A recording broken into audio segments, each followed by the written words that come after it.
प्यारे बच्चों, मैंने आपके साथ डिस्कस किया था ML Agarwal class 10th ICSE board.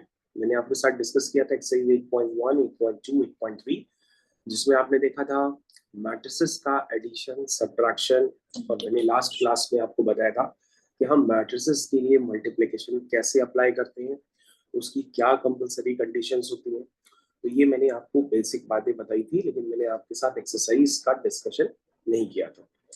तो प्यारे बच्चों, आपको जान खुशी होगी कि मैं अभी आपके साथ एक्सरसाइज का डिस्कशन कर रहा हूँ और उसमें वो क्वेश्चंस बता रहा हूँ जो एग्जाम में टेंटेटिव होते हैं, जो आपको समझने होते हैं, करके आने होते हैं।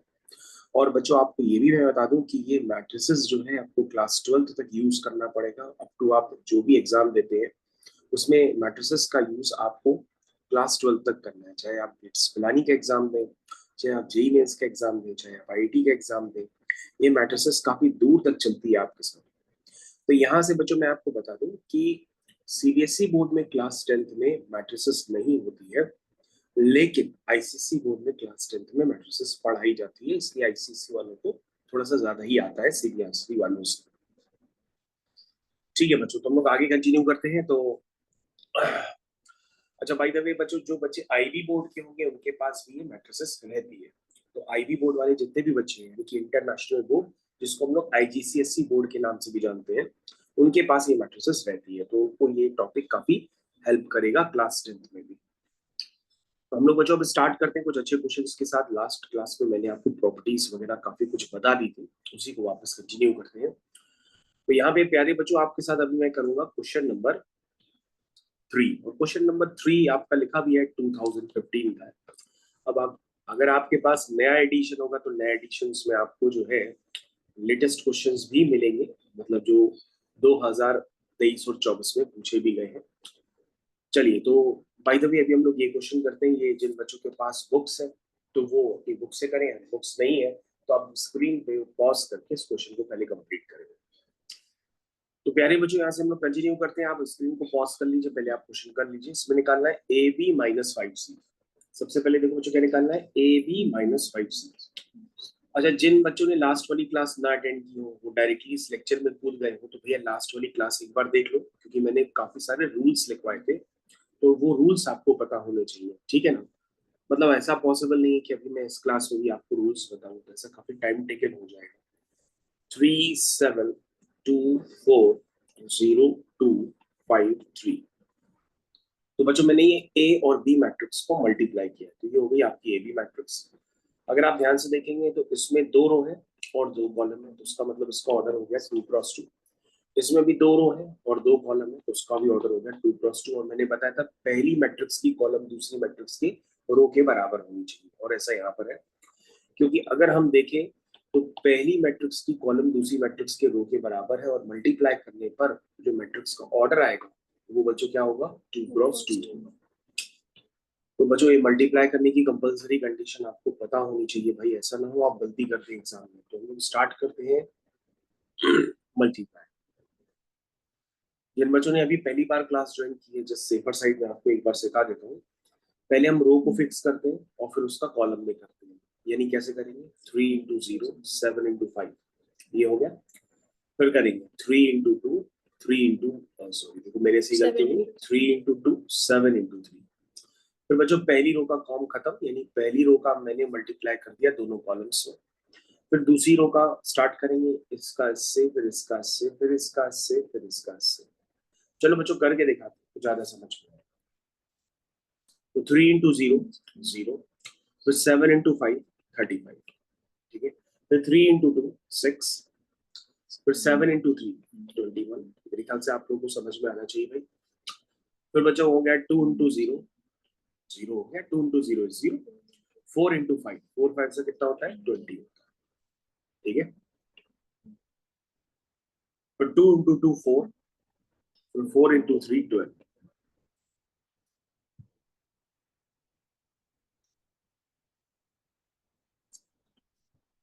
ये बच्चों हो गया 35, ये हो गया 37। 37, 27। ओके, 27। उसके बाद बच्चों ये हो गया 20 और ये हो गया 16। तो ये बच्चों आपका आ गया ए बी। और बच्चों मैंने लास्ट क्लास में आपको बताया था ए बी अलग होता है, बी अलग होता है। इसलिए मैंने बताया था मैट्रिसेस मल्टीप्लिकेशन कॉम्पिटिटिव नहीं होता। अगर कॉम्पिटिटिव होता तो जो भी ए बी होता वही बी ए बी होता, सेम एलिमेंट्स की वैल्यू होती। अब बच्चों को इवैल्यूएट करना है ए बी माइनस 5c, तुमको इवैल्यूएट करना है ए बी माइनस 5c। तो बच्चों अब आप यहाँ पे कंफ्यूज ना हो जाइएगा, ए बी आप निकाल चुके हैं और 5c का मतलब ये होता है कि बी में सॉरी सी के हर एलिमेंट को 5 से मल्टीप्लाई कर दीजिए, फिर माइनस कर दीजिए। अच्छा यहाँ पे कंफ्यूजन भी क्रिएट होता है, कई लोग क्या करते हैं 5c निकाल लेते हैं, ए बी निकाल लेते हैं, फिर माइनस करते हैं। कई लोग ऐसा करते हैं कि यहाँ पर इसको ऐसा भी सोच लेते हैं, वो भी सही है कि इसको ऐसे लिख देते हैं ए बी माइनस 5c, तो बच्चों ये भी सही है। तो फिर आप क्या करेंगे, -5 का हर एलिमेंट को मल्टीप्लाई करेंगे और फिर ऐड कर देंगे, तो ये भी प्रोसेस बच्चों सही है। तो अगर बच्चों आप इसको ऐसे लिखते हैं तो भी वही बात है, और डायरेक्टली इसको इवैल्यूएट करते हैं तो भी वही बात है। तो आपको जो सही लगे आप वो करिए। अच्छा मैंने आपको ए बी तो निकाल के दे ही दिया है, तो मैं ए बी के बारे में क्या बताऊँ, तो निकाल ही दिया ना। तो ये है आपका ये बच्चों आपका है ए बी। ठीक है, मैं ए बी को दोबारा लिख देता हूँ, ये आपका आ गया ए बी। ठीक, अच्छा अब क्या चाहिए, माइनस का 5c। तो बच्चों हम 5 मल्टीप्लाई कर देते हैं और बीच में माइनस लगे रहते हैं, फिर दोनों मैट्रिसेस का सब्ट्रैक्शन करते हैं, तो मैंने आपको सिखाया ही है। तो 5 जरा मल्टीप्लाई करके हमको दे दीजिए, क्या आएगा, 5 into 1 5, 5 5 जा 25, 5 4 जा 20, 5 6 जा 30, ये आ गया बच्चों। अब हमको निकालना है उनका डिफरेंस, कैसे निकालेंगे ध्यान से देखिए। तो क्या हो गया, 35 माइनस 5, 27 माइनस माइनस प्लस 25, ठीक है। तो मैं उसके बाद 20 माइनस माइनस प्लस 20, ठीक मुझे होता है 16 माइनस 30। मेरे ख्याल से बच्चों आपको समझ में आ गया, लेकिन मैंने समझाया तो पूरा ही है, तो दोबारा पॉइंट पूछना है इसमें। बच्चों अगर आपको कहीं समझ में ना आए तो हमको बता दीजिएगा, तो नोट लेंगे। 30 7 5 12 2 2 4 1 5, ये हो गया 40, ये हो गया माइनस 40। तो बच्चों ये आपका आंसर फाइनली निकल करके आ गया। तो बच्चों जिन्होंने आंसर निकाल दिया वो जरा एक बार चेक भी करने के लिए मैंने थर्ड क्वेश्चन आपका पूरा कंप्लीट करके दिया है। जिन्होंने स्क्रीन पॉज करके किया हो तो अब भैया पूरा सोल्यूशन एक बार देख लो, और मैंने बीच में एक एक्स्ट्रा बात भी बता दी थी वो भी समझ लो। थर्ड क्वेश्चन मैंने आपका कंप्लीट कर दिया, ठीक है भाई।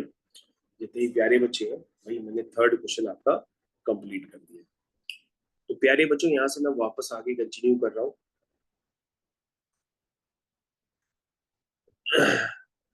चलिए भाई, तो प्यारे बच्चों अब आप हमको बता दो कि कौन सा क्वेश्चन मेरे को करना है, वही करना है। बताइए कौन सा क्वेश्चन हम करते हैं, फोर्थ करना है। इस पेज में आपको बताना है कि हमें कौन सा क्वेश्चन करना है। तो बच्चों आप बता सकते हैं इस पेज में कौन सा क्वेश्चन करना है।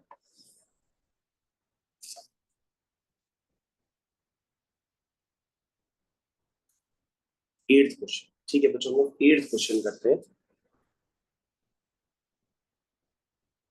अच्छा, सिक्स क्वेश्चन तो नहीं करना, सिक्स करना है, ओके।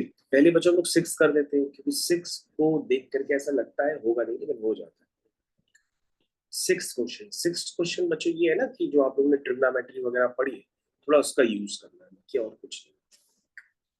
तो भाई ट्रिग्नोमेट्रिक टेबल तो मैं आपको पहले भी सिखा चुका हूँ भैया, ट्रिग्नोमेट्री वाली टेबल याद कर लो, नहीं याद की है तो भैया आप तो याद कर ही लो। लेक्चर्स बने हुए, मान लो आप भूल भी जा रहे हो तो हमसे लेकर के दोबारा उसको कर लीजिए। 4 साइन 30 की वैल्यू होती है 1/2, साइन 30 1/2 होता है, cos 60 होता है 1/2, साइन 90 होता है 1, cos 0 होता है 1, तो 2 into 1 1। तो ये हो गया बच्चों, बाकी दूसरी वाली तो आसानी है, उसमें तो कुछ लिखा ही नहीं है, सिंप्लीफिकेशन करना ही नहीं है।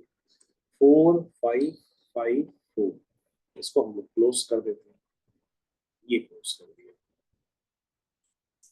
अब बच्चों ये इसको सिंप्लीफाई कर लो भले जरा, या चलो एक स्टेप और लिख देते हैं, या चलो यहीं पे सिंप्लीफाई कर देते हैं, कर दें यहीं पे सिंप्लीफाई, तो ये हो जाएगा 2 हो जाएगा। तो बच्चों यहाँ पे इसको 2 लिख देते हैं, ठीक, यहाँ पे बच्चों हम 1 लिख देते हैं, ये बच्चों में 1, बाकी तो सब सही।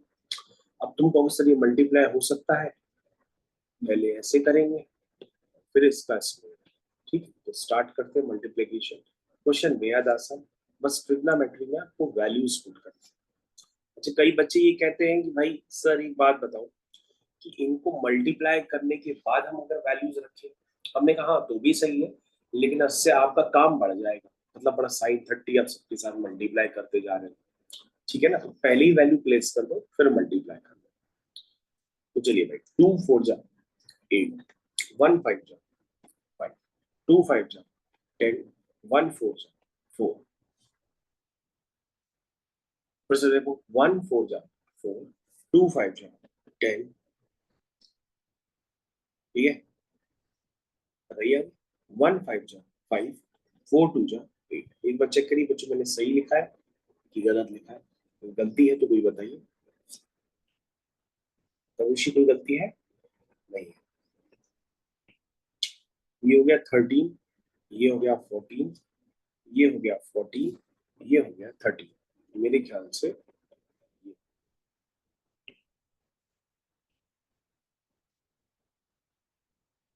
प्यारे बच्चों ये क्वेश्चन फाइनली कंप्लीट हो गया है। अच्छा बच्चों मैंने आपको ये क्वेश्चन अभी जो कराया है वो 6th क्वेश्चन है, और बीच के आपके पास जो भी क्वेश्चन है वो मैंने कराए नहीं, वो खुद कर लिए। तो आप हमको बता दीजिए कोई 8 से लेकर के 9th 11th 12th कोई करना है कि सीधा 2020 वाला ही कर दें 2020 वाला। चलिए भाई तो सेकंड वाला पार्ट कर देते हैं, 11th का सेकंड वाला पार्ट।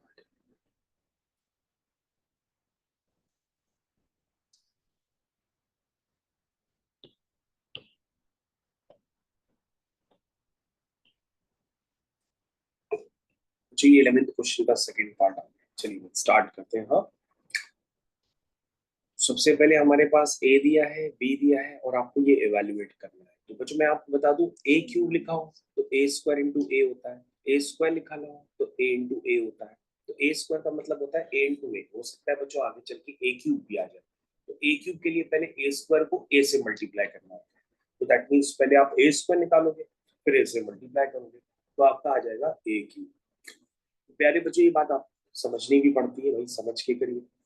तो सबसे पहले हम क्या निकालते हैं, ए स्क्वायर निकालते हैं। तो ए स्क्वायर निकालने का मतलब क्या हुआ कि आप उसको एग्जाम में लिखेंगे ए इंटू ए, ठीक है। तो बच्चा हो गया 305, इसको a माइनस b का होल स्क्वायर कर देते हैं। हाँ प्यारे बच्चों एक बात मैं आपको और बता दूं कि अगर आप इसको ऐसे लिख देंगे कि a माइनस बी का होल स्क्वायर, तो बच्चों ये आपका रॉन्ग हो जाएगा, क्योंकि इससे जो मैट्रिक्स इवेल्युएट होकर के आएगी वो कोई और होगी। यानी बच्चों ध्यान से समझिएगा, क्योंकि a माइनस बी का होल स्क्वायर को आप ऐसे भी लिख सकते हो A square plus B square minus 2ab, और बच्चों इसको आप ऐसे भी लिख सकते हो A square plus B square minus 2b है। क्योंकि होल स्क्वायर में बच्चों ए बी और बी ये अलग अलग नहीं नजर आएंगे, ये आप एक ही समझ बैठोगे और ये गलत हो जाएगा। तो कुछ बच्चे ए बी समझेंगे, कुछ बच्चे बी ए समझेंगे, कोई कहेंगे दोनों सेम है। तो बच्चों अगर आपके पास इसको ए माइनस बी का होल स्क्वायर की तरह ट्रीट करोगे तो वो मैंने बताया था ना कि मैट्रिसेस मल्टीप्लिकेशन कॉम्यूटेटिव जो होता है वो नहीं होता है। तो अगर यहाँ पे आपको ए बी लिखा है तो आप उसको ए बी ही ट्रीट करके करिए, और इसको ए माइनस बी का होल स्क्वायर नहीं लिखेंगे। बहुत अच्छा पॉइंट, अच्छा वो आपने पूछ लिया भाई, मेरे लिए तो अंडरस्टूड है लेकिन हो सकता है आपके लिए पहली बार हो, लेकिन अच्छा वो आपने पूछ लिया। 305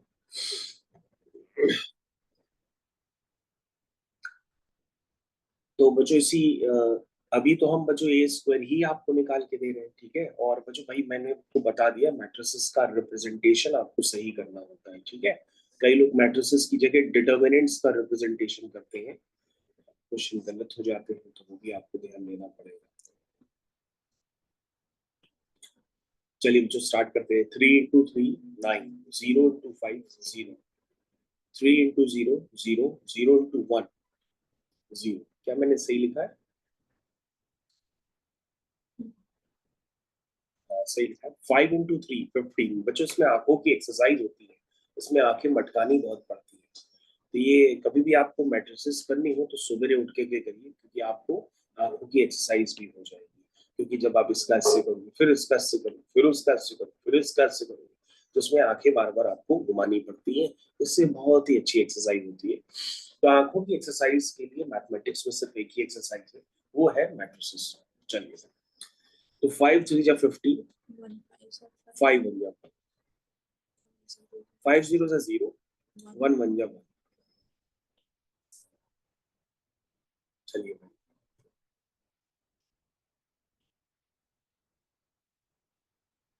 तो जो आपका सफलतापूर्वक ए स्क्वायर तो आ गया, 9, ये हो गया 0, ये हो गया 20, ये हो गया 1, बी स्क्वायर हो गया बी इंटू बी।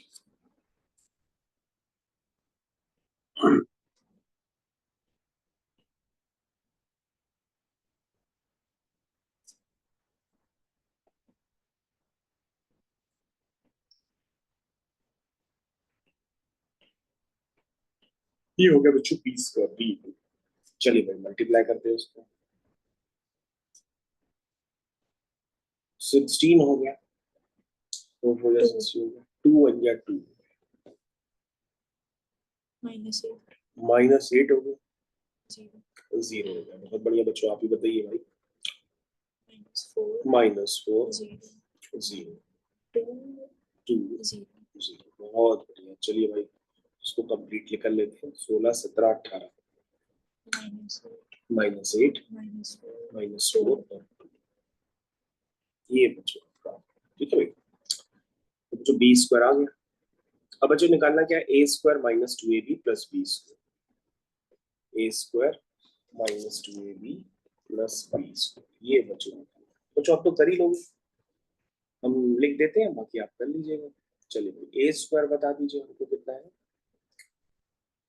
वो है 9 0 20, ठीक। अब अरे बच्चों ए बी तो निकाला ही नहीं हो पाएगा। पहले बच्चों की तो मैंने ए स्क्वायर और बी स्क्वायर निकाला ना, ए बी अलग से निकालना पड़ेगा। तो मेरे ख्याल से बच्चों अब आप कर लोगे, क्यों भाई? अगर आपसे ना हो पाए तो आपको कमेंट सेक्शन में लिख करके दीजिएगा कि ये वाला क्वेश्चन कंप्लीट करना है, तो हम कर लेंगे। तो बाय द वे ये वाला क्वेश्चन अब आपके पास होमवर्क में डाल देना, आपको इवैल्यूएट करना है A square minus 2ab plus B square, ठीक है। ये आपको बच्चों क्या करना है, इवैल्यूएट करना है। तो बस काम इतना करना है बच्चों, ए बी आप इवैल्यूएट कर लीजिए, फिर ए बी को हर एलिमेंट से 2 से मल्टीप्लाई कर दीजिए, फिर A square minus 2ab plus B square, ये प्रोसेस लगा दीजिए, आपका क्वेश्चन हो जाएगा। कहिए तो कर दो।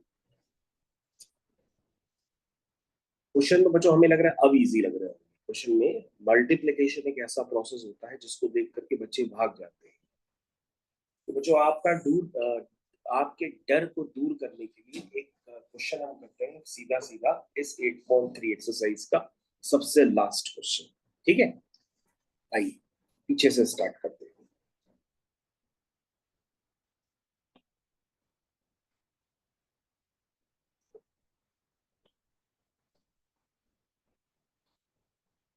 बताइए क्या निकालना है, ए बी, अच्छा लिखा है find matrix A such that A B is equal to C. ये तो बच्चों मैट्रिक्स इवैल्यूएट करने के लिए कह रहा है सीधा सीधा। तो मैट्रिक्स का डिवीजन तो मैंने बताया नहीं। बेसिकली क्या होता है, जब आप क्लास 12th में पहुंचेंगे तो ऐसा होता है कि अगर A B is equal to C तो B is equal to A inverse C होता है। मेरी बात समझिएगा, अगर A B is equal to C होता है तो B is equal to A inverse C होता है। सी इनवर्स नहीं, सी इनवर्स ए नहीं, सी इंटू ए इनवर्स नहीं, ए इनवर्स इंटू सी। तो ये बच्चों आपको बाद में सिखाया जाता है, इनवर्स वगैरह भी आपको नहीं करना, तो ये अभी आप छोड़ दीजिए, ठीक है ना। हाँ, जिन बच्चों को एक्स्ट्रा पहले से नॉलेज है तो उनके लिए हम बता देते हैं कि अगर A B is equal to C निकालना है तो आपको निकालना क्या है, यहाँ से ए निकालना है। तो ए को निकालने के लिए हम क्या करते हैं, ध्यान से देखिएगा बच्चों। अगर A B is equal to C लिखा है, अगर भाई ए निकालना भी हो सकता है, क्या निकालना है, फाइंड मैट्रिक्स ए, ए निकालना है ना, ए निकालना है। तो बच्चों ए निकालने के लिए हमने क्या किया, यहाँ से अगर कई बच्चे ऐसे सोचेंगे, जो बच्चे कम पढ़े होते हैं उन्होंने ऐसे सोचा होगा सर ए निकालना है तो ए होगा सी अपॉन बी। लेकिन जो अपॉन बी होता है ना, वो बेसिकली क्या होता है, वो होती है बी इनवर्स, उसको हम लोग क्या कहते हैं, बी इनवर्स सी। लेकिन यहाँ पे भी कंफ्यूजन होता है कि बी इनवर्स सी है या सी इंटू बी इनवर्स है, क्योंकि मैट्रिसेस मल्टीप्लिकेशन कॉम्यूटेटिव नहीं होता। ये बात तो पक्की है कि बी इनवर्स है, लेकिन बी इनवर्स भी कैसे निकालते हैं ये आपको पता नहीं है, इसकी एक अलग से थ्योरी चलाई जाती है। तो ये मैंने आपको थोड़ी सी इंफॉर्मेशन दी, अब मैं थोड़ी सी और इंफॉर्मेशन दे रहा हूँ। हो सकता है हमारी क्लास में कुछ ज्यादा पढ़े बच्चे आएंगे तो उनको भी ये समझ में आ जाएगा। फिर मान लीजिए A B is equal to C, आपको यहाँ क्या निकालना है, ए निकालना है। तो बेसिकली ए निकालने के लिए आपको ए को अकेला करना पड़ता है, तो आप बी इनवर्स का पोस्ट मल्टीप्लाई करते हैं। तुम कहोगे ये भी होता है क्या? हाँ, अगर हम आगे से मल्टीप्लाई करते हैं तो उसको प्री मल्टीप्लाई करते हैं, अगर हम पीछे से मल्टीप्लाई करते हैं तो उसको हम लोग पोस्ट मल्टीप्लाई करते हैं। भाई जितने भी क्लास 10 के बच्चे बैठे हैं वो घबराए नहीं, इस मेथड से हम करेंगे भी नहीं, तो मैं सब समझा रहा हूँ कि हो सकता है आप इस वाली क्लास को देखने के लिए कोई क्लास 12 का बच्चा टपक जाए तो उसके कोर्स में होता है, तो वो थोड़ा सा आपसे जल्दी कर लेगा। तो वो बेसिकली क्या करेगा, पोस्ट मल्टीप्लाई करेगा। किसका? वो पोस्ट मल्टीप्लाई करेगा बी इनवर्स का। तो देखो ऐसे होगा ए बी, फिर हो जाएगा B inverse is equal to C into B inverse. और बच्चों किसी भी मैट्रिक्स को उसके इनवर्स से मल्टीप्लाई कर देते हैं तो आइडेंटिटी मैट्रिक्स आ जाती है। यानी कि आइडेंटिटी मैट्रिक्स उसे कहते हैं जिसके डायगोनल एलिमेंट क्या होते हैं, वन वन होते हैं। क्या होते हैं? वन वन होते हैं, बाकी सारे एलिमेंट जीरो होते हैं। तो आइडेंटिटी मैट्रिक्स का जो मैग्नीट्यूड होता है वन होता है, तो आप उसको लिखो चाहे ना लिखो, तो यहाँ से आपका आ जाएगा A is equal to C into B inverse. लेकिन बात वही आ जाएगी कि भाई बी इनवर्स कैसे निकालते हैं, ये भी आप सब आपको नहीं पता है, तो अभी हम इसका डिस्कशन नहीं करते। अभी हम सबको क्लास 10th के ही हिसाब से करते हैं। चलो बच्चों, उसको क्लास 10th के हिसाब से करते हैं। भाई क्लास 10th में क्या है कि मैट्रिसेस का मल्टीप्लिकेशन है लेकिन डिवीजन नहीं, ठीक है ना? हाँ, तो A B is equal to C निकालना है, तो सबसे पहले सर जो मैट्रिक्स निकालनी है वो निकालेंगे कैसे? हम उसको बेटा एज्यूम कर लेते हैं। क्या एज्यूम कर लेते हैं? उसके एलिमेंट्स को ए बी सी डी। क्या एज्यूम करते हैं? ए बी सी डी, ये एज्यूम कर लिया, बस इतना कर दिया। तो इतना यही काम करना होता है बच्चों। इनवर्स वगैरह की अभी आप ज्यादा लॉजिक्स पे ना पढ़िए, क्योंकि मैंने उतना डिटेल में अभी आपको बताया भी नहीं है, लेकिन हाँ लेटर ऑन बताना ही है तो बात में बताएंगे। A B is equal to C, A B, B क्या है? -4 2 5 -1। तो जो मैंने इस क्वेश्चन पे समय काफी दिया, सोच समझ के दिया, ये क्वेश्चन एग्जाम में आता है, इसलिए आप तैयारी से ध्यान से देखिए, क्योंकि ये हो सकता है किसी के भी एग्जाम में आ जाए। चलिए भाई मल्टीप्लाई करिए। a into -4 -4a, b into 5 5b, 2 into 8 2a, b into -1 -b। ये हो गया माइनस का 4c प्लस का 5d, 2c माइनस का d। तो जो हो सकता है हमारा मल्टीप्लिकेशन थोड़ा जल्दी हो जाए, कर लीजिएगा आराम से। 17 -1 47, ठीक है? स्टार्ट आइए। -4a plus 5b is equal to 17, 2a minus b is equal to -6। दूसरी इक्वेशन। तीसरी इक्वेशन है माइनस का 4c माइनस का 4c प्लस का 5d इज इक्वल टू 47। ये हो गई तीसरी इक्वेशन। और चौथी इक्वेशन है 2c minus d is equal to -30। ये हो गई फोर्थ इक्वेशन।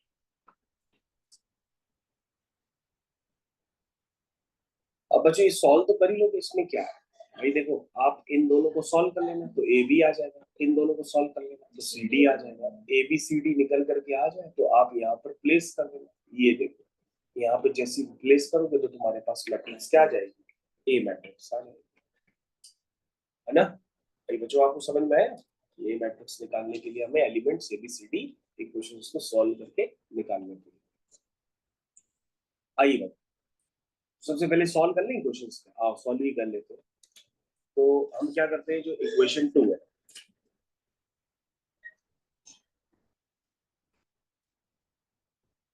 जो इक्वेशन 2 है वो इक्वेशन 2 थोड़ा सा सिंप्लीफाई कर लो, उसमें काम करो 2 का मल्टीप्लाई करो, तो 2 2 जा 4a minus 2b is equal to -2, और 1 के साथ इसको सॉल्व कर लो, मतलब ऐड कर लो, ठीक है? भाई कैलकुलेशन आप खुद से भी कर सकते हैं, नहीं हो रहे तो ही आप मेरा कैलकुलेशन देखिए। -2b + 5b हो गया 3b और ये होगा 3. 17 - d 15 यानी कि b की वैल्यू कितनी आ गई 5 आ गई। ठीक है, b की वैल्यू जो अगर 5 आ गई तो b की वैल्यू 5 जो है क्वेश्चन नंबर 2 में पुट कर दो। तो 2a - b, b की वैल्यू कितनी है 5 is equal to -1। तो 2a is equal to -1 + 5, -1 + 5 होता है 4, यानी a आपका आ गया 2। मेरे ख्याल से a आपका निकल के आ गया, वो क्या है, ठीक।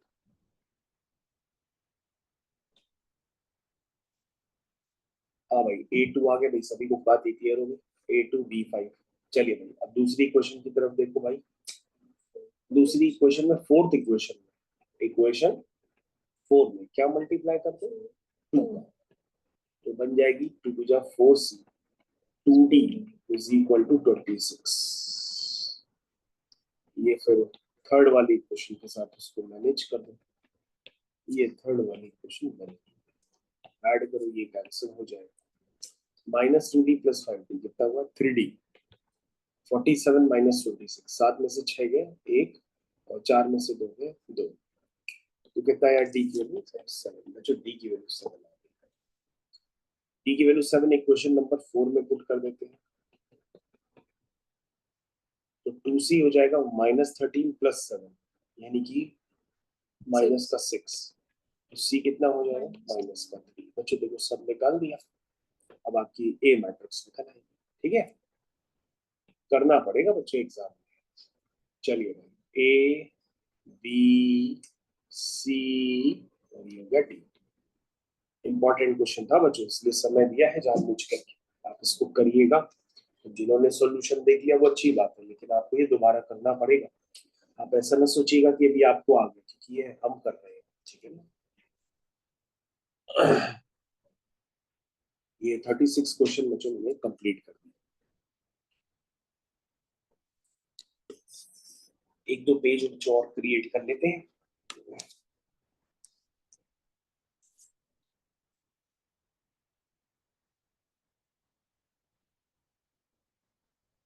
ठीक है बच्चों, पेज क्रिएट हो गए। हाँ, अब बच्चों इसमें लिखा है क्वेश्चन नंबर 35 में लिखा हुआ है, स्टार्ट करते क्वेश्चन नंबर 35 भी भाई। सभी लोग मन लगा के पढ़िएगा भाई, जिनके पास बुक्स नहीं भी है तो मैंने बुक्स ही लगा रखी है सीधा सीधा स्क्रीन पे, तो आप उसको यूज करिए और क्वेश्चन करिए। जैसे क्वेश्चन नंबर 35 में पहले आप इसको खुद से करिए फिर देखिए सॉल्यूशन। इसमें लिखा हुआ है 4 2 - 1 1 m = 6 where m is a matrix and I is unit matrix of 2 × 2। तो सीधा सा काम हो गया ना, दो मैट्रिक्स है, एक मैट्रिक्स सी है एक मैट्रिक्स सी है, इनको आप मल्टीप्लाई करते हैं और एक नई मैट्रिक्स आ रही है, वो भी उसका भी ऑर्डर क्या है 2 × 2। तो इसका मतलब m का भी ऑर्डर क्या होगा 2 × 2 होगा, क्योंकि भैया दो 2 × 2 मैट्रिक्स जब मल्टीप्लाई करोगे तभी उसका ऑर्डर 2 × 2 आएगा, क्योंकि 6i का जो ऑर्डर है, i का जो ऑर्डर है वो 2 × 2। ठीक है ना, ये कह रहा है कि भैया पहला वाला पार्ट बताओ कि m का ऑर्डर क्या होगा, तो इसमें क्या बताएंगे, तो 2 × 2 हो गया, तो फ्री के नंबर हो गया। और फिर ये कह रहा है m निकाल के दो, हाँ इसमें टाइम लगेगा, m निकाल के दो इसमें टाइम लगेगा। तो ये मैं करूंगा नहीं, क्योंकि मैंने इसके पहले वाला क्वेश्चन बता दिया, मैं आपको सिर्फ वर्किंग सिखा दूंगा। तो सबसे पहले आप क्या करना भाई, इनवर्स वाला फंडा थोड़ा ना अप्लाई करोगे, वो आप जानते ही नहीं होगी। तो आप क्या करोगे, एम मैट्रिक्स को निकालने के लिए उसको एज्यूम कर लो, उसके एलिमेंट्स को। ठीक है, ए बी सी डी, यहाँ 4 हो गया, 2 हो गया, -1 हो गया, 1 हो गया, और इज इक्वल टू 6i। बच्चों मैंने आपको बताया था कि आइडेंटिटी मैट्रिक्स क्या होती है, कोई बच्चा नहीं जानता तो भाई आइडेंटिटी मैट्रिक्स ये होती है। ठीक है, और नल मैट्रिक्स क्या होती है, उसके सारे एलिमेंट्स अगर 0 होते हैं तो उसको हम लोग कहते हैं नल मैट्रिक्स। और आइडेंटिटी मैट्रिक्स बच्चों क्या होता है कि उसके डायगोनल में, इसको लीडिंग डायगोनल भी कहते हैं। इधर ध्यान दो बच्चों 2 मिनट, इसको लीडिंग डायगोनल कहते हैं, इसको लैगिंग डायगोनल कहते हैं। तो जो लीडिंग डायगोनल के सारे एलिमेंट्स जो होते हैं वो जीरो नहीं होते, 1 होते हैं, और बाकी सारे एलिमेंट्स 0 होते हैं। क्योंकि बच्चों ये आइडेंटिटी मैट्रिक्स जो होती है वो 3x3 भी हो सकती है, तो वो ऐसे आपको बनानी पड़ेगी, समझ गए। उसके लीडिंग डायगोनल में सारे एलिमेंट्स 1 प्लेस करने पड़ेंगे, बाकी सारे एलिमेंट्स 0 होते हैं। यहाँ 2x2 की मैट्रिक्स है तो आपने इस तरह से लीडिंग डायगोनल में 1 प्लेस कर दिया, ठीक है। तो आइडेंटिटी मैट्रिक्स बेटा बतानी पड़ती है, अगर 2x2 की होगी तो वैसे बना देंगे, 3x3 की होगी तो वैसे बना देंगे। अब अपने मन में ये ना सोचना कि सर 4x4 की भी होगी क्या, हाँ 4x4 की भी होगी तो फिर 1 1 1 1 ऐसे आएगा, फिर बाकी जगह एलिमेंट्स आपको प्लेस करने पड़ेंगे, समझ रहे, बाकी जगह आपको 0 पुट करने पड़ेंगे। तो 4x4 का मतलब उसमें टोटल 16 एलिमेंट्स होंगे, लेकिन लीडिंग डायगोनल में सिर्फ 1, समझ गए ना। तो भाई समझने का प्रयास करते रहिएगा, ना समझ में आए तो बताइएगा। बच्चों को 6 आई चाहिए, 6, तो हमने क्या किया 6 अंदर मल्टीप्लाई कर दिया, ठीक है ना, समझ गए ना। अब तो बच्चों वही क्वेश्चन हो गया कि इनका मल्टीप्लाई करो और क्वेश्चन कर लो, है ना, एम निकाल, अब तो हम सभी लोग निकाल, है ना। भाई जिसने सीख लिया उसके लिए तो आसान है, जिसको नहीं पता उसकी बैंड बच जाती है बोर्ड एग्जाम में भी, क्योंकि बोर्ड एग्जाम तक नहीं पढ़ पाता, उसको समझ में ही नहीं आता। 4 into A, 2 into C, 4 into B, 2 into D, minus 1 into A, 1 into C, minus B plus D, तो ये बच्चों हो गया। और बच्चे हो गया 6 6 0 0। अब बच्चों हम इक्वेशंस प्लेस करके दे रहे हैं, आप सॉल्व करके एबीसीडी निकाल करके यहाँ पे प्लेस कर देंगे ना, तो आपके पास आंसर आ जाएगा, यानी कि एम मैट्रिक्स आपकी निकल करके आ जाएगी, ठीक है भाई। चलिए तो इक्वेशंस बस बना देते हैं, इसमें इक्वेशंस तो आसान बनेगी, ठीक है। 6 हो गई, ये इक्वलिटी ऑफ मैट्रिक्स, दो मैट्रिक्स अगर इक्वल होती है तो वो तभी हो सकती है जब उनके ईच कॉरस्पॉन्डिंग एलिमेंट सारे आपस में क्या हो, इक्वल। कॉरस्पॉन्डिंग एलिमेंट का मतलब क्या होता है भाई, बताया था, एक बार दोबारा बता देता हूँ कि अगर दो मैट्रिक्स अगर इक्वल होती है तो उनके सबसे पहले ऑर्डर सेम होने चाहिए, देखो दोनों के ऑर्डर सेम, तो फिर उनके कॉरस्पॉन्डिंग एलिमेंट सेम होने चाहिए, दैट मींस इसके फर्स्ट टू फर्स्ट कॉलम का जो एलिमेंट है वो इसके फर्स्ट टू फर्स्ट कॉलम के एलिमेंट के बराबर, ये मतलब होता है कॉरस्पॉन्डिंग एलिमेंट का। क्योंकि आप ये ना सोचना कि सर इसको इसके जीरो के बराबर भी कर सकते हैं, ऐसा नहीं होता। कॉरस्पॉन्डिंग एलिमेंट का मतलब ये होता है इसके फर्स्ट रो और फर्स्ट कॉलम का जो एलिमेंट होगा वो इसके फर्स्ट टू फर्स्ट कॉलम के साथ इक्वल होगा। जो सेकंड रो फर्स्ट कॉलम का होगा, यहाँ पे जो सेकंड रो फर्स्ट कॉलम का होगा वो दोनों आपस में इक्वल होंगे, तभी इक्वलिटी ऑफ मैट्रिक्स एग्जिस्ट करती है। अच्छा बच्चों मैं आपको जानकारी के लिए बता दूं कि मैंने एक्सरसाइज 8.1 में भी बताया था, कभी कभी क्या होता है कि दो मैट्रिक्स इक्वल होती तो है, अब आंसर भी निकाल लेते हैं, लेकिन कुछ जगह कभी कभी क्रॉस चेक भी करना पड़ता है, मतलब आपने जो एबीसीडी निकाले उनको यहाँ पे प्लेस भी करके चेक करना पड़ता है कि उन एबीसीडी को अगर हम प्लेस कर रहे हैं तो ये वैल्यू 6 आ रही है, ये वैल्यू 0 आ रही है, वैल्यू 0 आ रही है, वैल्यू 6 आ रही है, तो क्रॉस चेक भी करना पड़ता है। हालांकि इसमें तो ऐसा कुछ नहीं है, लेकिन ऐसा बोर्ड एग्जाम में हो चुका है कि बच्चों ने क्रॉस चेक नहीं किया और उन्होंने एक्स्ट्रा वैल्यूज लिख दी, जिससे वो इक्वलिटी ऑफ मैट्रिसेस को रिप्रेजेंट नहीं कर रही थी, मतलब उस ए और बी की वैल्यू पर एलिमेंट्स आपस में इक्वल नहीं थे, समझ रहे बच्चों। तो कभी कभी क्रॉस चेक करने की भी नौबत आ सकती है, हो सकता है आपको खुद ही डाउट क्रिएट हो जाए कि यार यहाँ पे तो ए की दो वैल्यूज आ गई, अब कौन सी ए की वैल्यू है, तो आप वही वाली ए और बी की वैल्यूज एक्सेप्ट करना, वही पेयर एक्सेप्ट करना जिससे मैट्रिसेस की कॉरस्पॉन्डिंग एलिमेंट्स क्या हो, इक्वल हो। तो इस बात का आप स्पेशली ध्यान दीजिए, क्योंकि इस बार के आईसीएससी के मैथ्स के बोर्ड एग्जाम में यही खेल हुआ है। उस क्वेश्चन का आंसर है नो सॉल्यूशन, लेकिन बच्चे जो है आंसर उसका निकाल के तब भी आ गए हैं, ठीक है ना। ओके,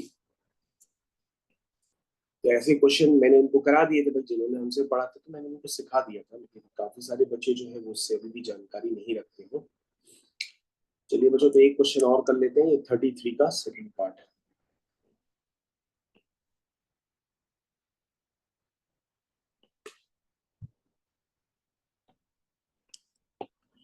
भाई जिनके पास बुक्स नहीं है वंस अगेन वो परेशान ना हो, 33 का सेकंड पार्ट, क्योंकि अभी काफी सारे बच्चों के स्कूल से स्टार्ट हुए हैं नहीं, लेकिन उनको बुक्स भी नहीं मिली है, तो आप इतना परेशान ना हो, आप सिर्फ अपना पढ़ाई करो, क्योंकि बुक्स आपको लेटर ऑन मिलेगी और यही बुक्स मिलती है महल अग्रवाल वगैरह, तो आपको यही क्वेश्चंस करने हैं। हाँ भाई, तो 33 का सेकंड पार्ट हम लोग कर रहे हैं।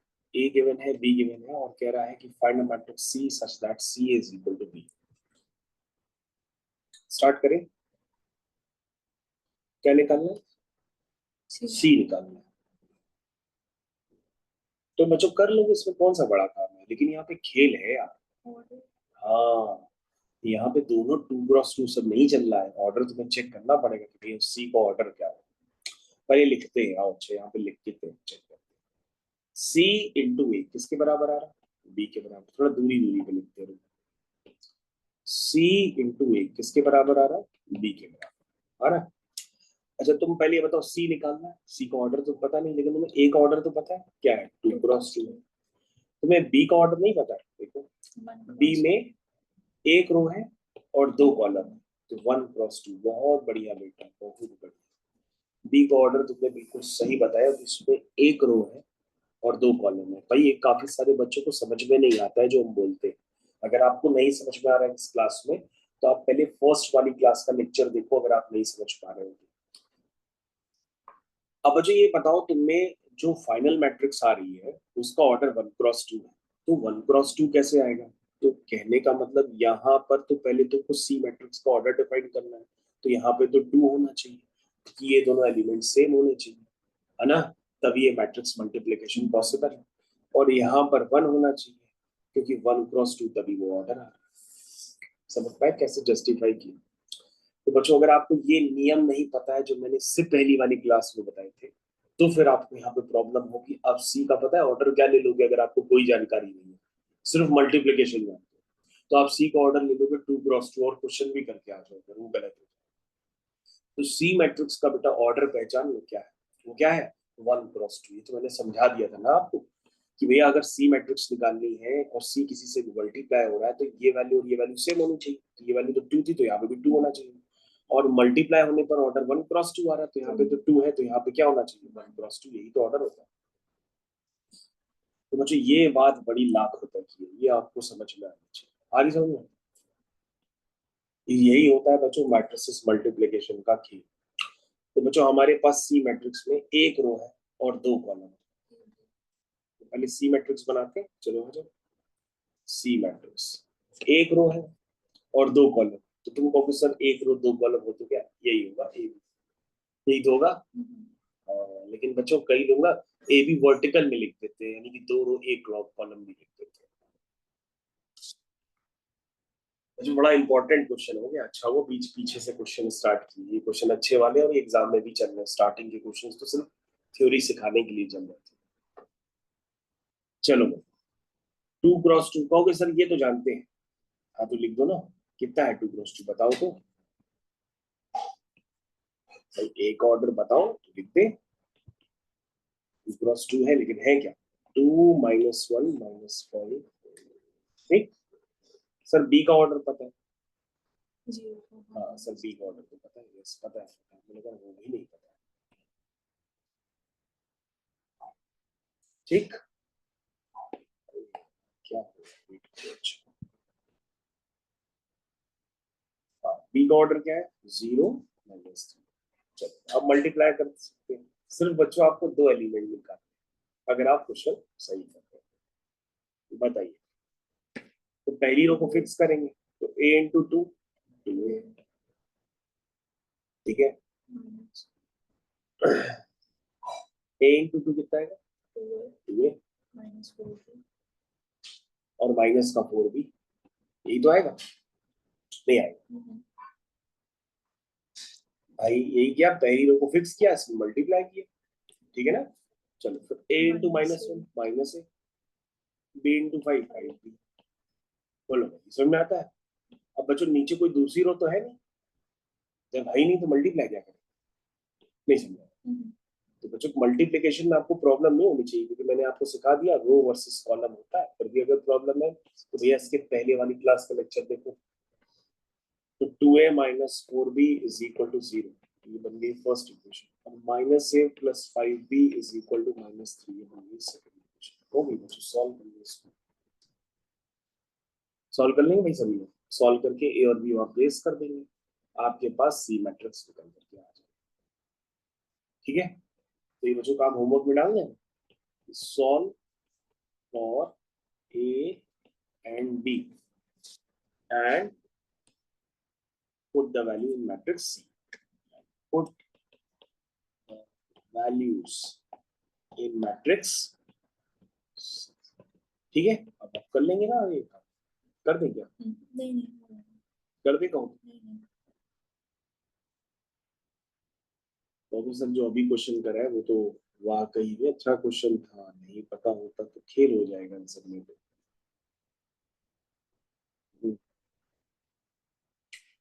तो मुझे 2012 का क्वेश्चन कराते हैं। सारे बच्चे एक बार ध्यान देंगे यहाँ पे, भाई मैंने आपको बता तो दिया नल मैट्रिक्स होता है, उसके अंदर सारे एलिमेंट जीरो होते हैं। तो यहाँ कह रहा पीक्यू का मल्टीप्लिकेशन जो है, इधर देखेंगे सारे बच्चे, भाई क्वेश्चन नंबर 29 को एक्सप्लेन कर रहा हूँ, घर पे कर लेना। इस पे पीक्यू का जो मल्टीप्लिकेशन है वो ओ के बराबर, O is called null matrix. जैसे आई होती है आइडेंटिटी मैट्रिक्स, वैसे ओ होती है नल मैट्रिक्स। इसका मतलब इसके सारे अंदर एलिमेंट्स कुछ भी होंगे वो जीरो ही होंगे, ठीक है ना? नहीं सर, ये बच्चों, और बच्चों वैसे याद रखना जो आइडेंटिटी मैट्रिक्स होती है ना वो स्क्वायर मैट्रिक्स ही होती है, जिसमें जितनी रोज होंगी उतनी ही कॉलम है, तो उस पर तो ज्यादा दिमाग लगाना ही नहीं। आइडेंटिटी मैट्रिक्स जो होती है ना बच्चों, वो स्क्वायर मैट्रिक्स ही होती है। स्क्वायर मैट्रिक्स उसे कहते हैं जिसमें नंबर ऑफ रोज और नंबर ऑफ कॉलम्स आपस में बराबर होती है, तो इसको स्क्वायर मैट्रिक्स कहते हैं।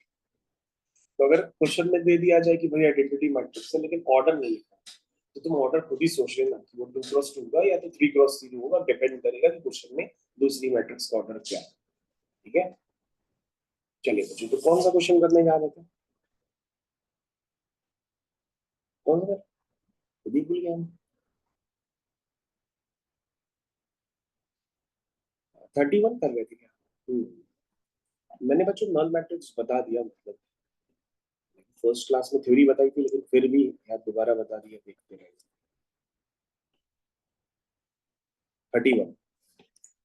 31 क्वेश्चन करना।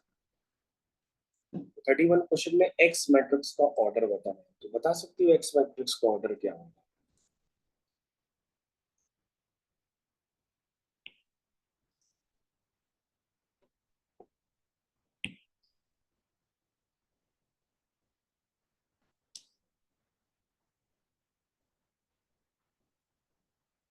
बताओ।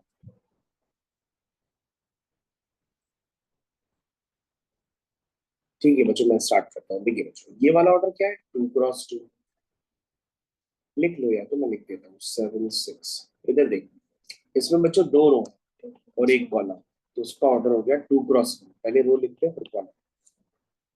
अब बच्चों मैट्रिक्स मल्टीप्लिकेशन तो हो रहा है, तो वो तभी हो सकता है जब एक्स के पास यहाँ पे 2 हो और यहाँ पर 1 हो। तो चेक कर लो ना, ये दोनों सेम होने चाहिए, यहाँ 2 है तो यहाँ भी 2, और मल्टीप्लाई होने के बाद ये ऑर्डर होना चाहिए, ऑर्डर 2x1। तो ये जो एक्स का ऑर्डर होगा वो क्या होगा? 2x1। क्या होगा? 2x1। तो बच्चों एक पार्ट का तो आंसर आपने तुरंत ही निकाल दिया, 2x1 आ गया।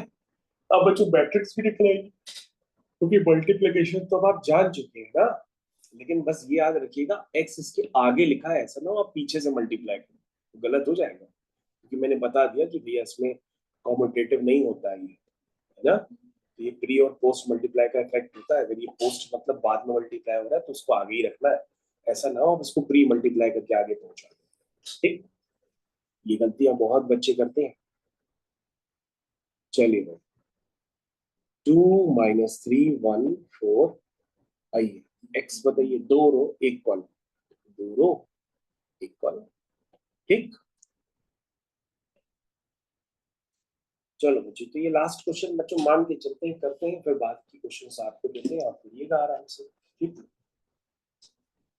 चलिए बच्चों स्टार्ट करें, बताइए।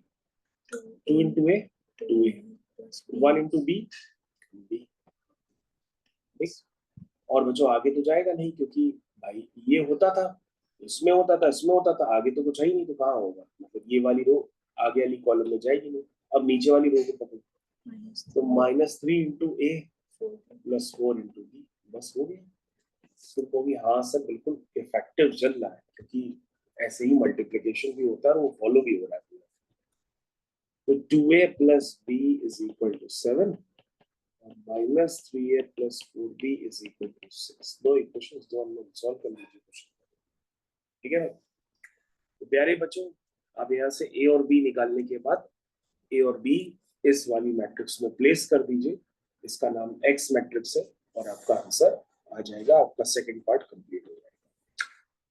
तो प्यारे बच्चों, मैंने आपको काफी सारा डिस्कशन किया, और क्लास 10th में जितनी भी आपकी मैट्रिक्स होती है वो मैंने सब आपको बता दी है, ठीक है। और आपको बचे हुए क्वेश्चंस करने हैं, क्योंकि इसमें क्वेश्चंस की संख्या 8.3 एक्सरसाइज में ज्यादा है ना। बुक्स नहीं मिली है तो भैया ये आपके सामने वीडियो चल रहा है, इसका आप स्क्रीनशॉट ले लो और फिर आराम से कर लो, ठीक है। तो बच्चों, मैं स्क्रीन को धीरे धीरे चला रहा हूँ, आप इसका स्क्रीनशॉट रोक रोक के लेते चले जाओ,